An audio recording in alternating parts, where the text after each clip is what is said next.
একবার সূরাত ইয়াসিন তেলাওয়াত করে ঘুমাতে যায়, সকালবেলা নিষ্পাপ অবস্থায় তারে ঘুম থেকে জাগাবে কে? আল্লাহ। আবার মুমূর্ষ ব্যক্তির সামনে বসে সূরা ইয়াসিন তেলাওয়াত করতে বলা হয়েছে, তাহলে মৃত্যুর কষ্টরে হালকা করে দেয় কে? আল্লাহ।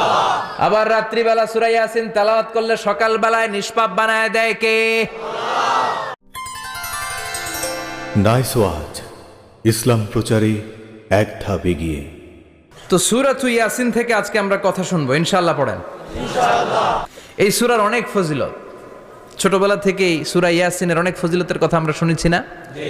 বিশ্বনবী বলেছেন, ইন্না লিকুল্লি শাইইন কলবান ওয়া কলবুল কোরআনি সূরাতু ইয়াসিন।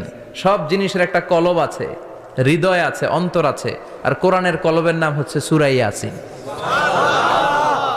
বিশ্বনবী বললেন, ইন্না লিকুল্লি শাইইন কলবান, সব জিনিসের একটা কলব আছে, ওয়া ইন্না কলবাল কোরআনি সূরাতু ইয়াসিন, আর